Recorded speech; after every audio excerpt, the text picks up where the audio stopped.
What I thought I would do is really start with the state of U.S. affairs and post-election.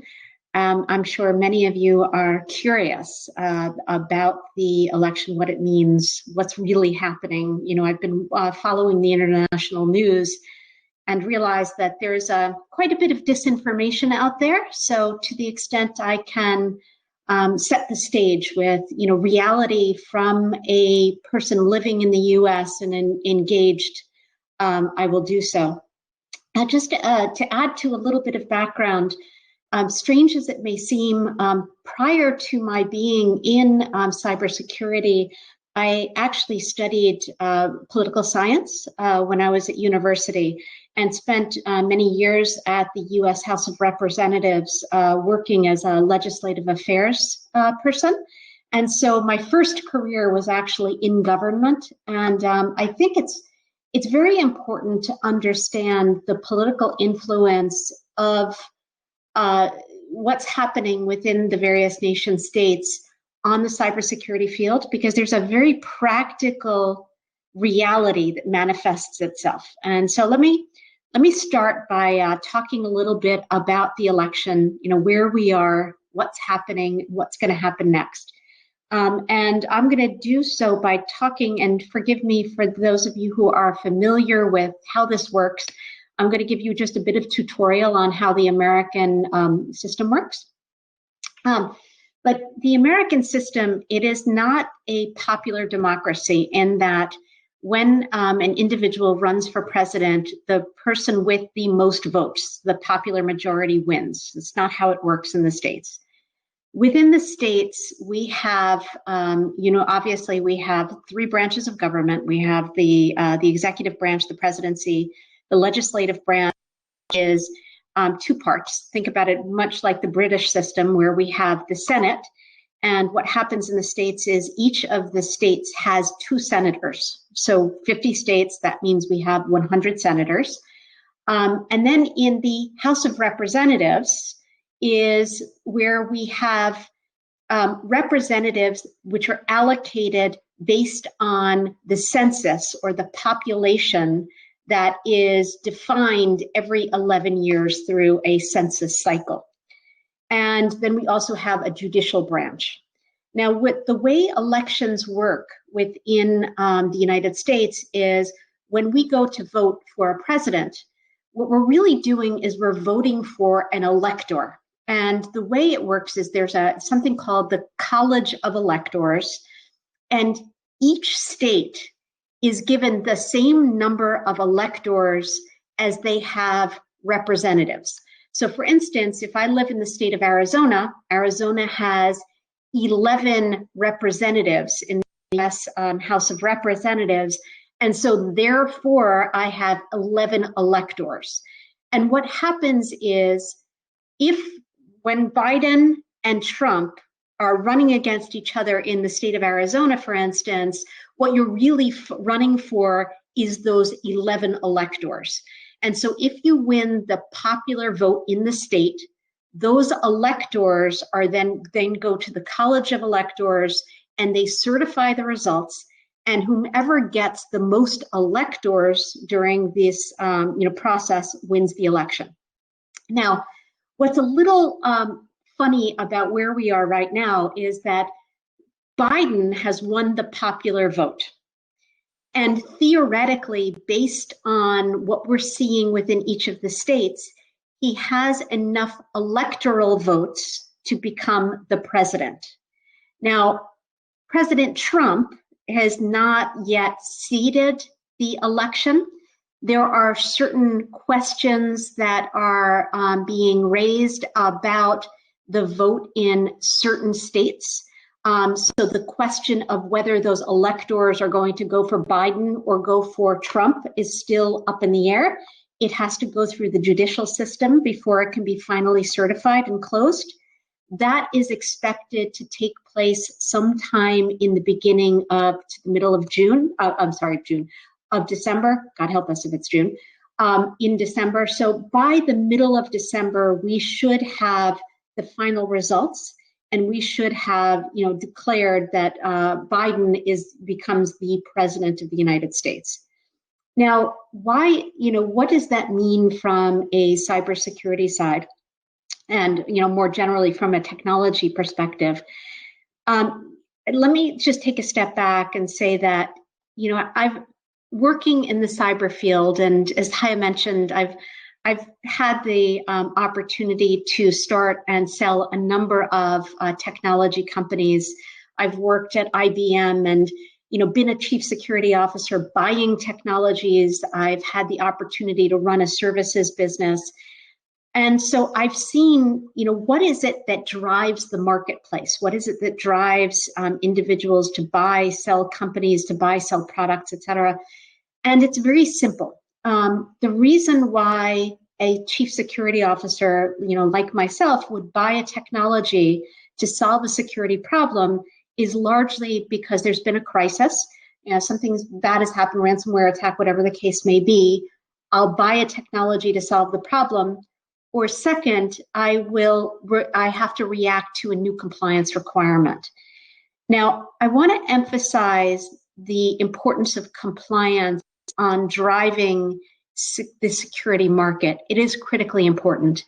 And you think about the various regulations, whether those be cybersecurity or data privacy regulations, those are the manifestation of the popular will at any given point in time regarding how a nation state sees the importance of data privacy and or cybersecurity.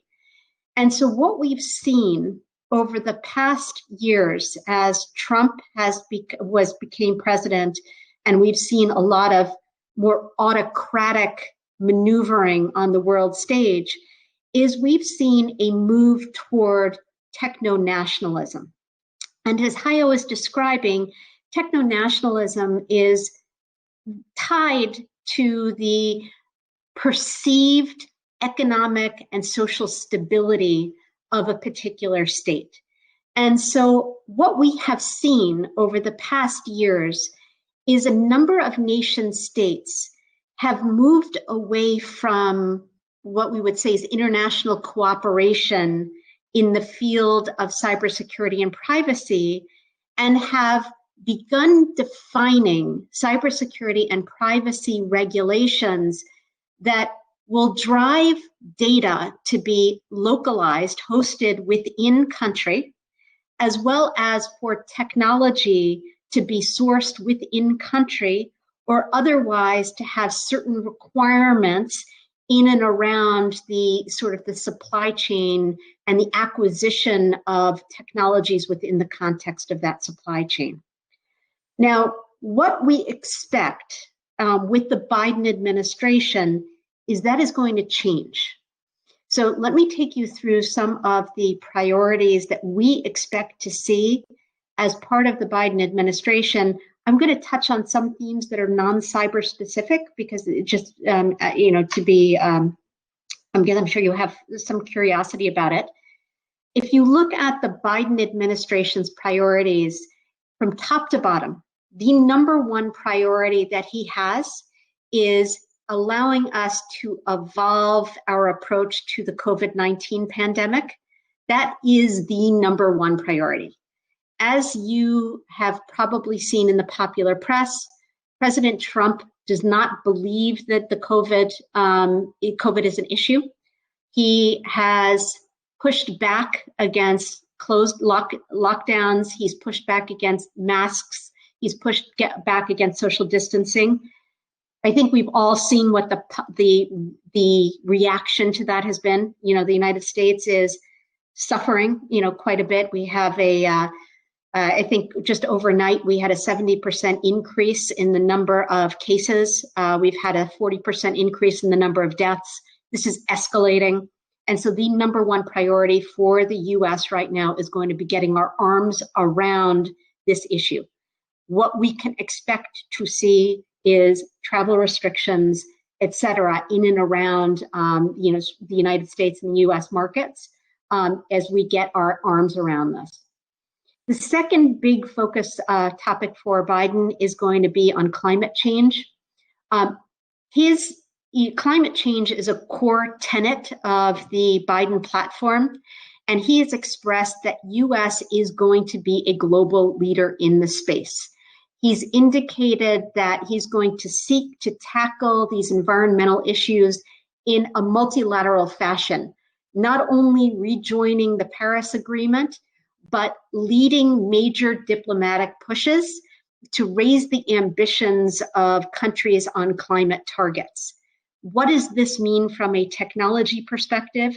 What this means is you can expect to see the United States moving very quickly away from oil, gas, moving toward alternative energy forms. There is going to be significant investment, at least from the United States, and we expect from China, as well as some of the others who are going to be now competing to take leadership in alternative energy forms. What we can expect to see from a long-term trend perspective is a good deal of investment going into technologies that enable more effective move toward these alternative energy forms. Next big focus area for Biden is going to be the US-China relationship. We do not expect a full-scale repudiation of President Trump's approach to trade and the strained economic relationship between the US and China. In fact, we expect it's going to continue. The approach has support from the Biden's party, the Democratic Party. We think that instead of a full-scale change, there's going to be a change in style. There's going to be a change in the tenor of the conversation, but not in an intent. And so what does that mean? It means that the United States is going to continue to focus on intellectual property. It's going to be focusing on tariffs. It's going to be focusing on trade flows, on aligning the trade flows. We expect, however, that there is going to be a more full-scale reach out to allies, particularly in Europe and in Asia, to better align trade policy. So instead of seeing, as the Trump has seen, as the European Union as being a competitor, we are going to, I think the expectation is Biden sees Europe as an ally. And in order to counter the Chinese trade issues, we expect that there is going to be more full-scale economic investment in technologies that are being built within the European Union, for instance, or as well as within Europe more generally, maybe not in the Union. But we expect that, for instance, when it comes to 5G, that the US is going to be making strategic investments in Nokia and in Ericsson to counter the influence of Huawei from a 5G, from a networking perspective.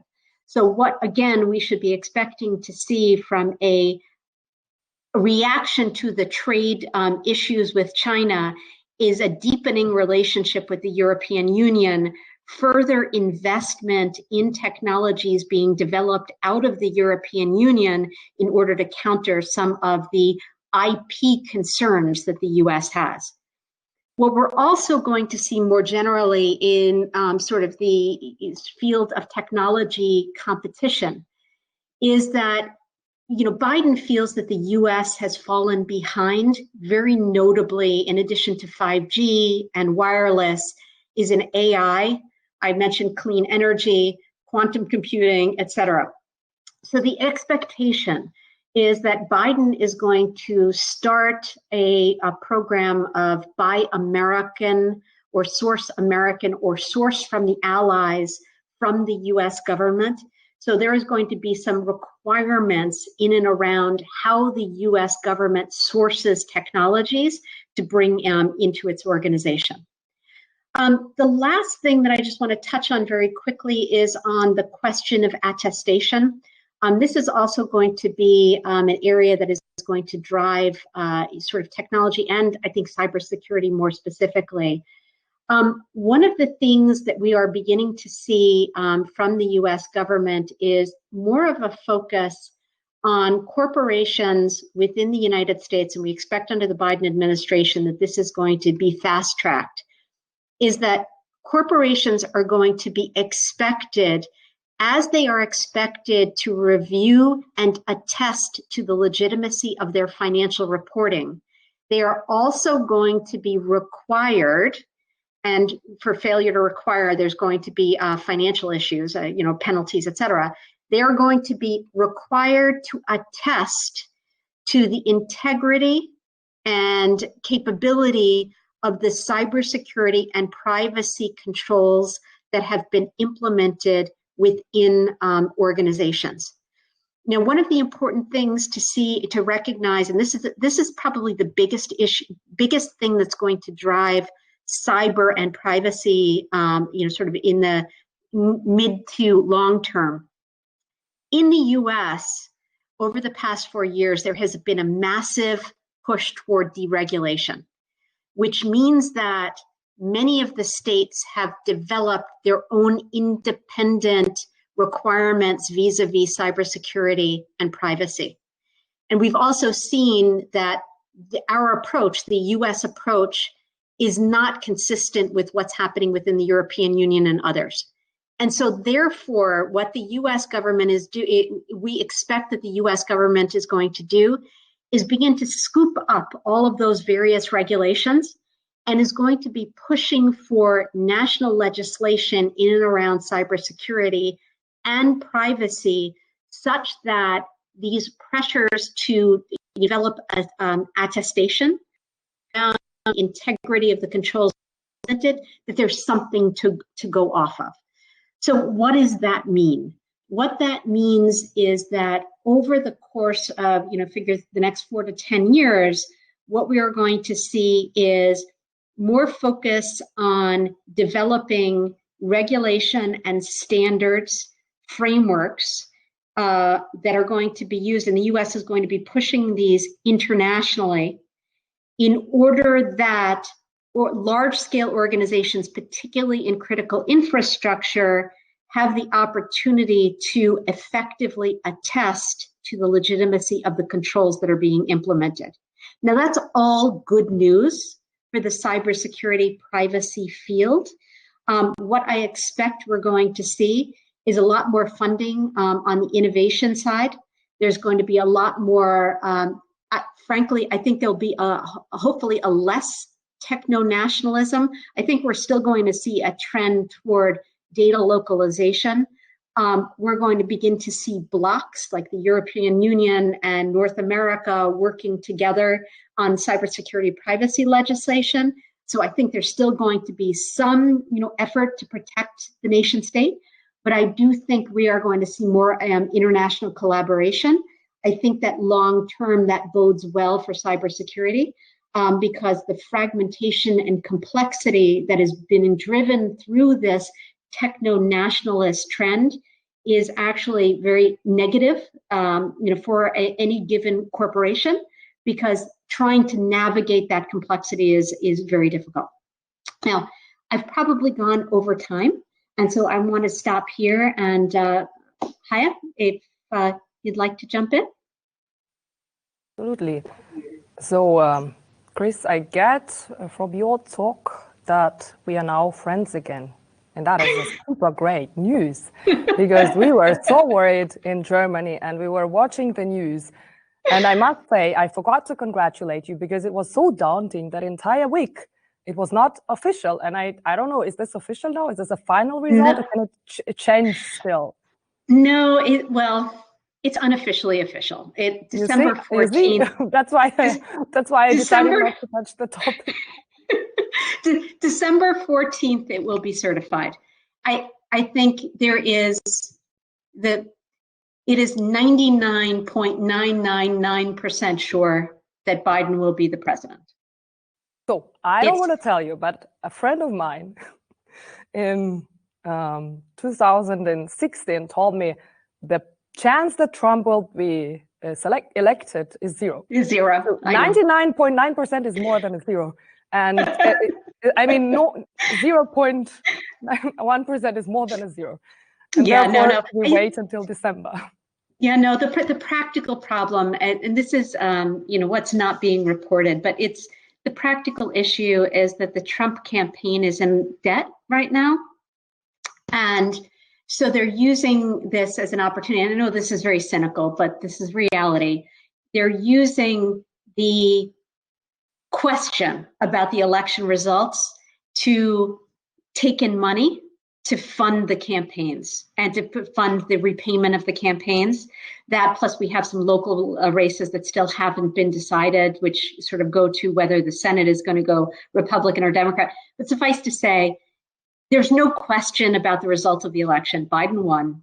Biden will be president. It's just going to be several weeks before we can sort of finalize that. So I think that's great news. And you mentioned the Biden attitude to a few aspects related to Europe and Germany. That sounds great. Now, may I ask, you remember probably we met once in Israel when you were in Israel. Yes.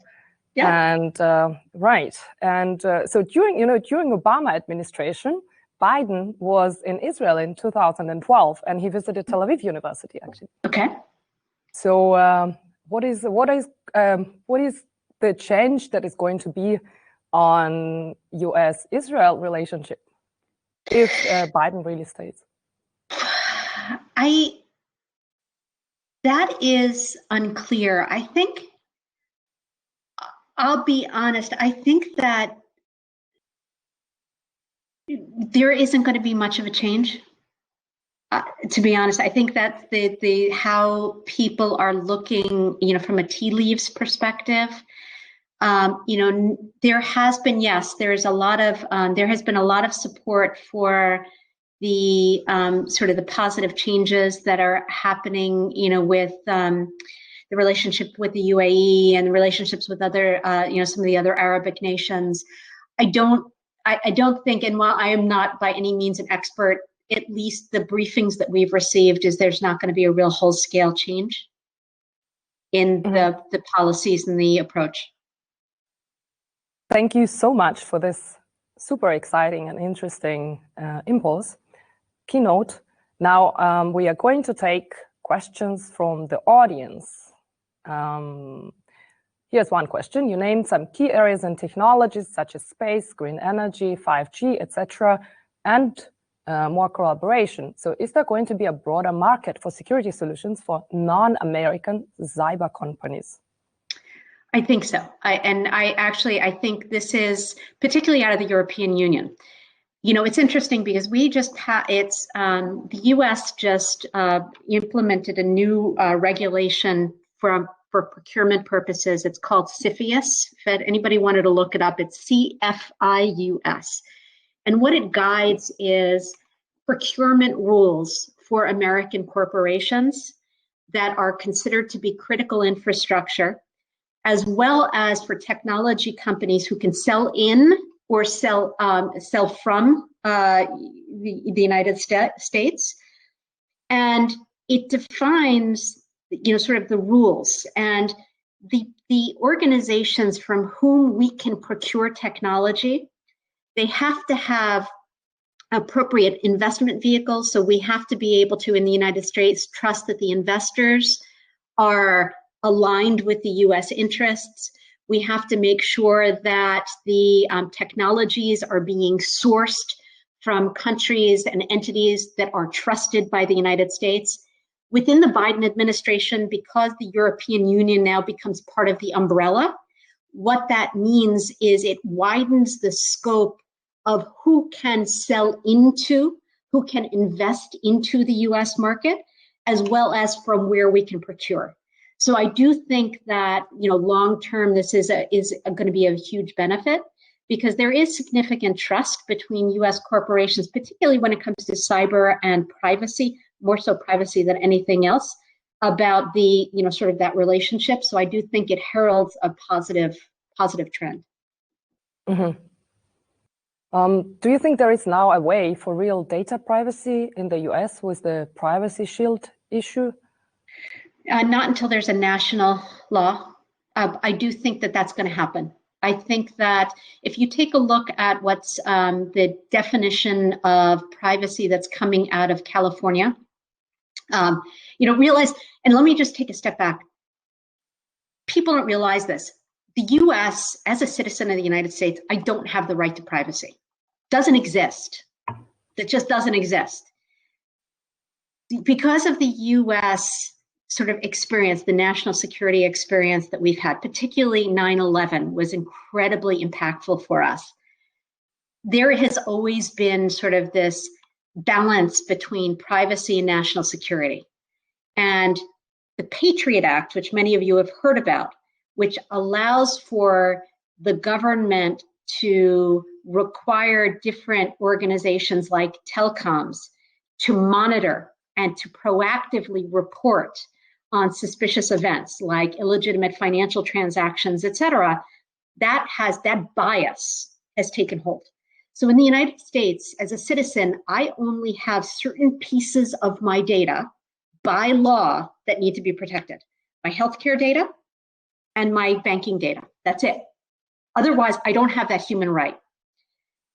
California, one of the states of the union, has developed a privacy regulation that is more in line with the European Union and expressing it as a human right, defining what needs to be protected, how it needs to be protected, et cetera. Our expectation is that with the Biden administration, that model is going to become the US model. That model will be compliant with GDPR. And so therefore, you won't have to do, binding controls, et cetera, to get into compliance. So that's what we assume is going to happen over time. Mm-hmm.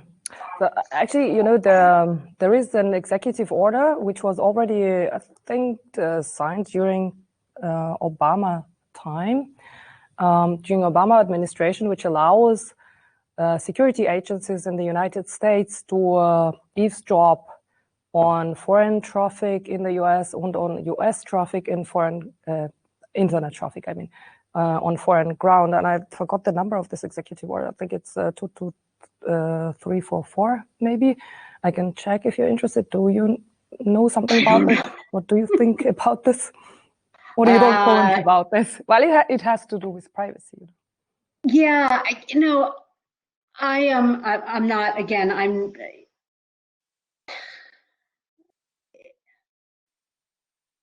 it's a hard question to answer. Okay. Yeah, and the reason is because a lot of that has changed from a practical implementation perspective. The reality is that having sat in the backbone of an AT&T and a Verizon and seen what it is they're monitoring and how they're monitoring, it sounds a lot worse than it is, right? So there is a practical reality to how the technology has been implemented and why it's been implemented. And then there's the spirit of what's being intended. And then there's how it's being interpreted by the third party. There's a big gap between those three. Personally, I believe in the right of privacy. Personally, I would like to see us change our approach to the spirit, the manifestation, as well as the implementation. So that's my personal belief. What I can say is, yes, it sounds scary. It isn't as scary in the implementation of the rule as it seems, and more so, if you actually saw the practical implementation, you'd be shaking your head and laughing because it's not working the way anybody thinks it could work. Mm-hmm. Yeah, actually, I did investigate this topic a little bit, but I'll move to the other question, and if there is still time left, I'll then ask mine. Yeah. Californian privacy systems still far away from GDPR. Do you think there will be negotiations between the US and Europe on the general data protection regulation? As you said, this kind of techno-nationalism is not the intention of the Biden administration. Mm-hmm. I think what we're going to see is a minimum viable product that will enable us to sort of build a new safe harbor, if you will. I don't know whether just because of the the bias that the United States has towards national security and the sort of the cultural preference of, the U.S., I don't think we're ever going to be on par. Not ever. It's just we're different in our, sort of how we interpret that right. So I would imagine that you're going to, yes, there is a delta, but there is going to be a minimum viable product upon which we can at least build. Mm-hmm. Okay, so I suggest we just move on to panel. Well, the topics are really related and connected between what you presented in your talk and the panel questions. So if you don't mind, first, thank you again for the exciting impulse. And now I have a few questions to ask you, and then I can, if you like, follow up on this executive order and some others and the loopholes, because this is one of the research topics which I am personally working on. Okay. So 3 issues in the last decade happened. Last decade. Snowden leaks about the NSA, influence role of economic power of Google, Facebook, and increasing Trump protectionism. Mm-hmm. Yeah. And how all this harmed the reputation of the United States. I mean, all this had an influence on the reputation the US had, and reduced trust that Germany had in the United States. Now, how is this seen in the US, and what do you think could be done? So I'll give you, so these are all important questions. So I'm going to give you my perspective, and this is the Kris Lovejoy personal perspective. I don't, I just want to make sure we're not confusing this with a, position of EY, et cetera. It's funny, if anybody were to sort of look me up, there's been a couple articles written on this, but my sister is one of the deputy directors of the CIA. And so as a result, of close family ties, and I've been, I originally came out of the IC community, and so I'm kind of, I'm close to it.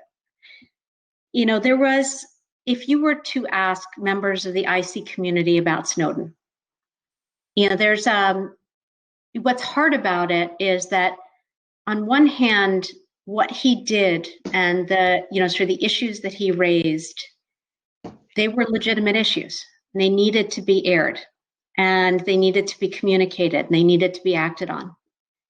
On the other hand, there were processes in place that he didn't follow. And regardless of whatever you want to say about Snowden and the outcome, he didn't follow the process. He never gave the system the chance to work through the issues in a less incendiary way. So I don't know, from my perspective, again, is I'm happy about the outcome. I'm not happy about how the outcome got to be. I wish, again, coming from the IC space, had he followed the process, I think that there would have been I don't like panic. And because of the panic, we didn't actually get to the outcome, the structural outcome that we needed to, because people got so inflamed and so incensed. You got 2 camps. And so it was Patriot Act versus privacy. That was an unfortunate, now you've got these like armed camps that don't want to talk. Had we had the opportunity to go deliberately through the process, I truly believe we could have come to a better outcome that would have allowed for a more balanced and nuanced approach to the question. But now it's kind of unfairly, it's become kind of more of an issue for the media than it has been, sort of reflected, sort of internally. So that's number one. On the question of Google and sort of others, I'm more interested right now. It's less about, for me, it's even competition. What I'm worried about specifically is disinformation. I am worried about the impact that, many of these technology, and we're seeing this particularly with the US elections, where you're seeing Facebook and Twitter and others, even, sort of the search results coming out of Google. they have such a profound impact on popular perception of these different issues that I worry more, less from an economic monopoly perspective and more from a power to drive popular opinion based on the manipulation of algorithms and the manipulation of the information that is being provided to the population. That is going to have the most profound and negative impact on just how we approach things like, technology builds within certain companies.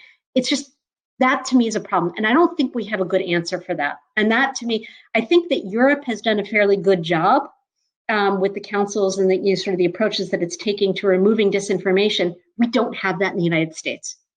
That to me is the bigger issue. It's not an economic issue. This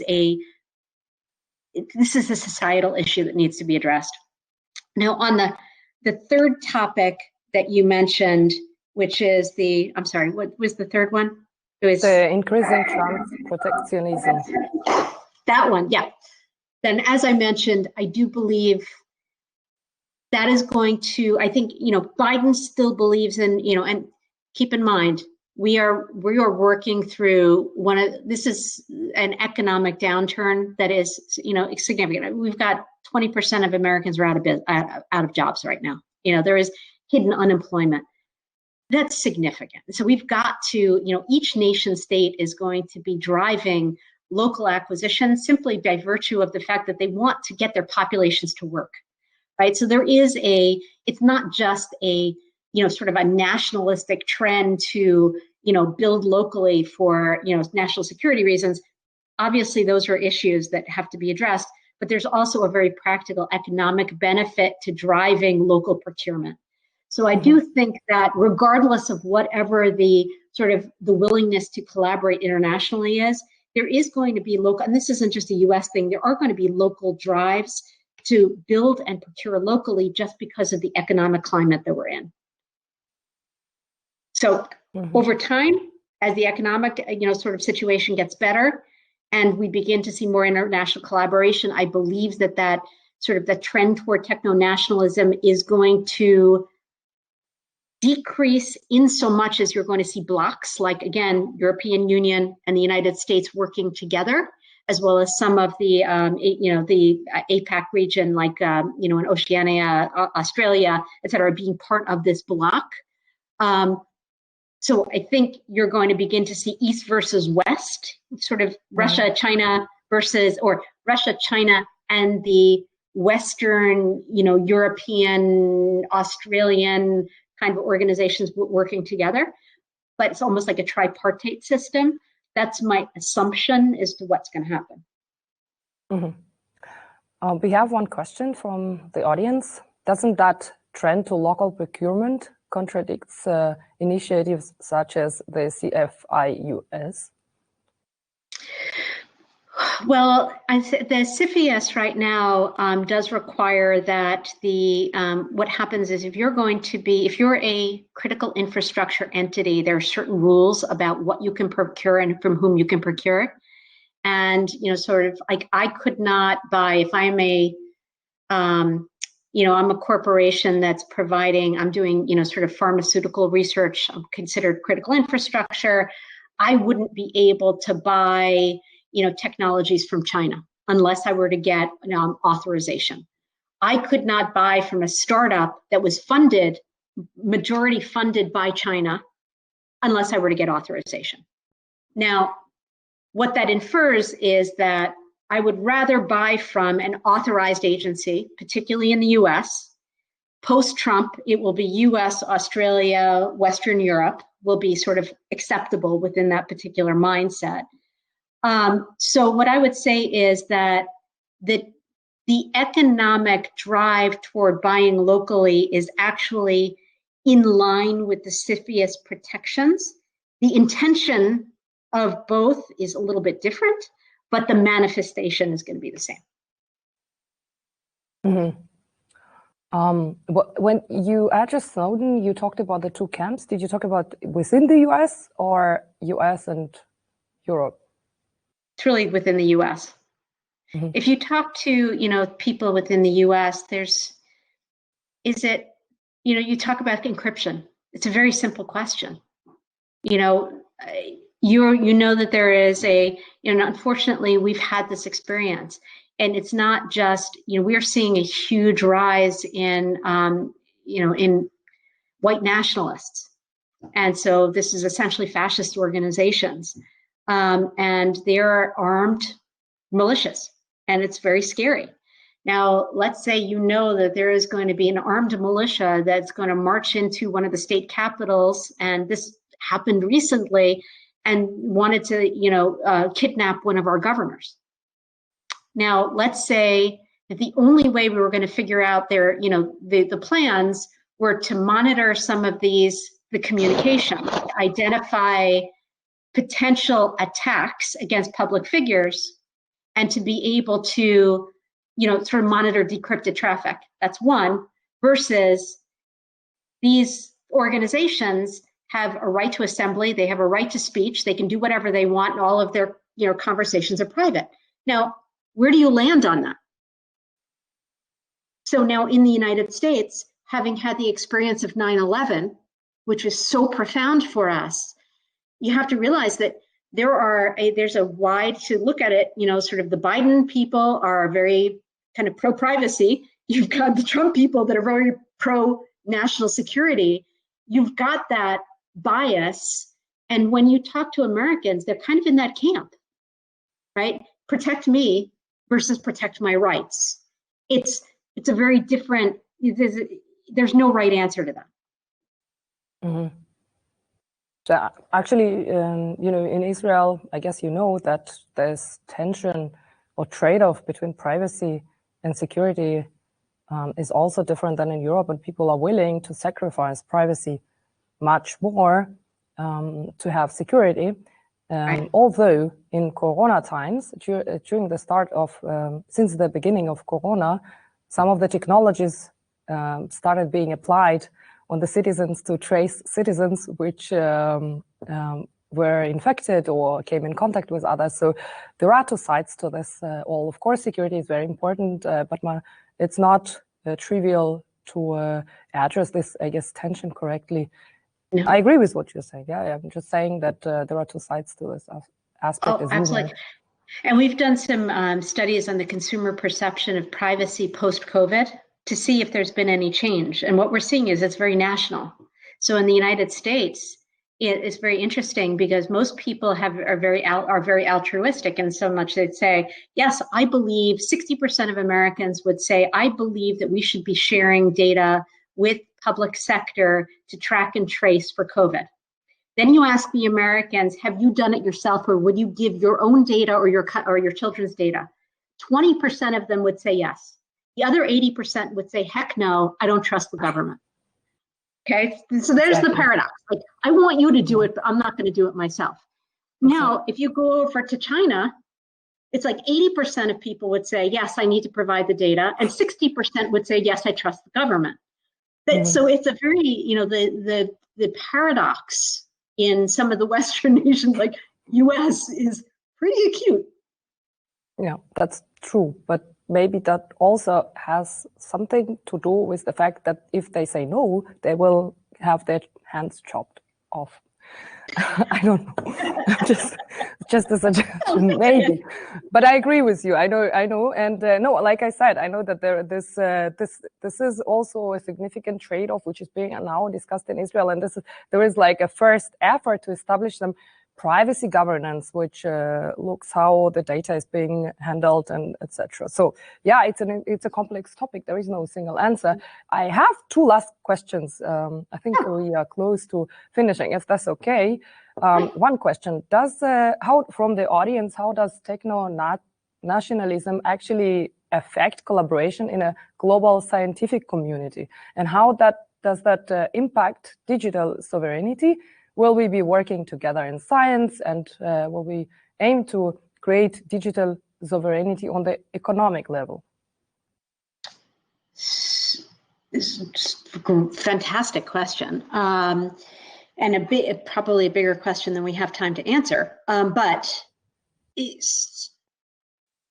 tackle this very simply, yes, I believe that there is going to be collaboration, particularly between Europe, Western Europe, and the United States on these topics, on particularly, you know, in certain spheres. I mean, obviously, on the networking side, I think there's going to be a particular interest on sort of working together. I do think quantum computing and the considerations around quantum, what it's going to mean for the PKI infrastructure, et cetera, is also going to be driving.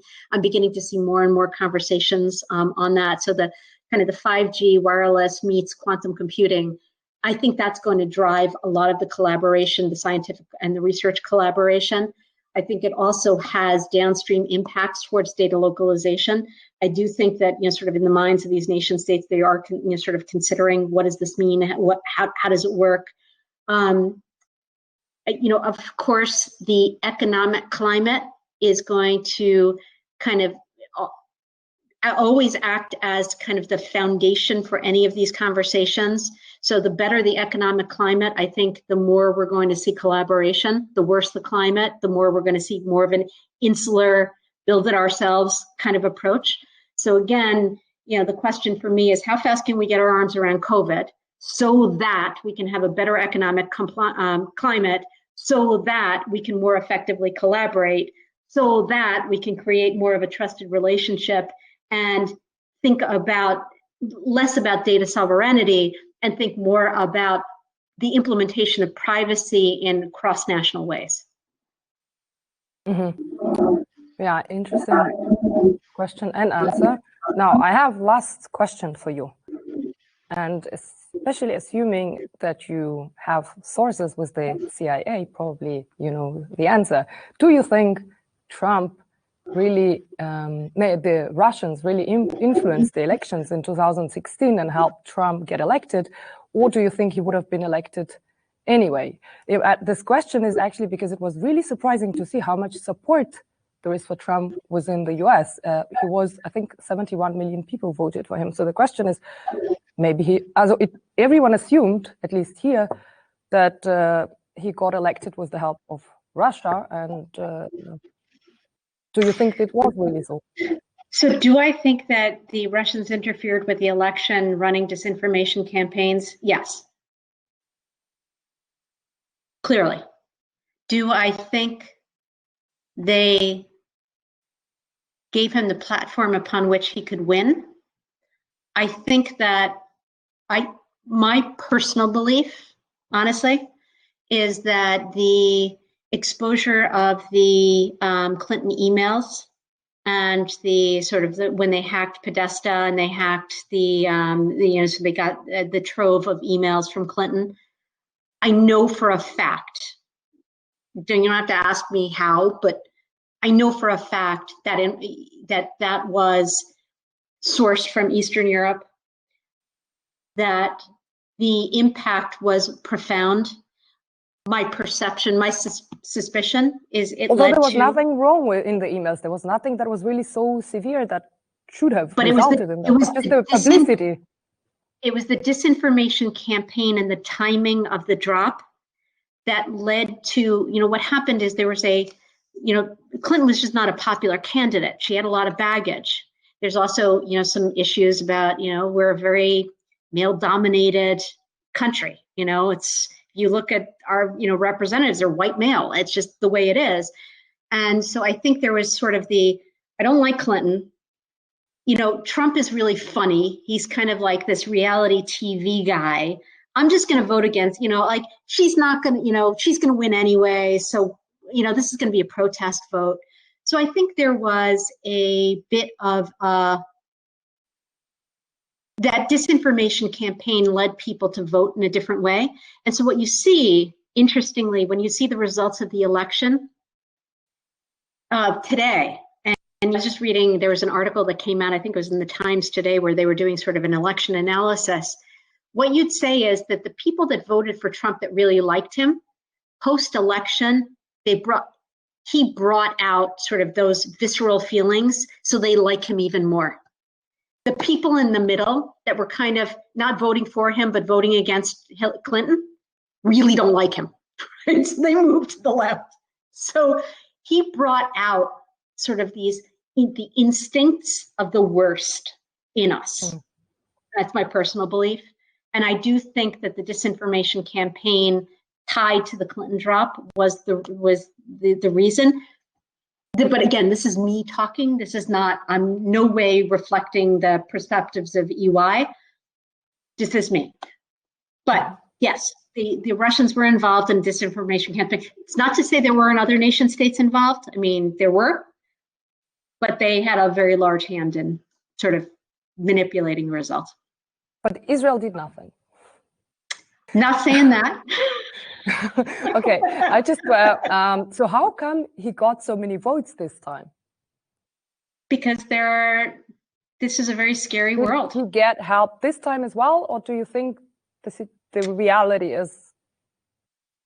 You know, I think that it's interesting. I was showing this to somebody, it was family members, who's like, this is all, not real.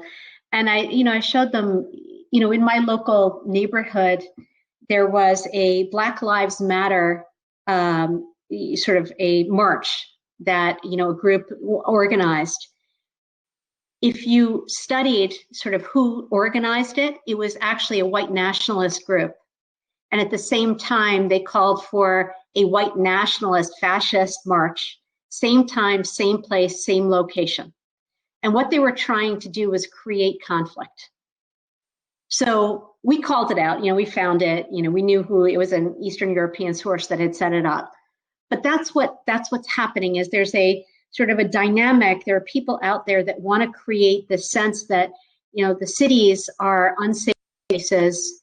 It's a decision between, that if you allow the Democrats to win, the Democrats are going to defund the police departments, and then there is going to be, sort of disorder. And I think there is a very successful machine around creating that chaos, and we're seeing it. And, it's again and again and again. And again, going back to my original point, what's the big problem we've got today? It's disinformation. How do you stop this from happening? Yeah. Thank you very much. Our time comes to an end. It was a very interesting discussion and talk. Thanks a lot.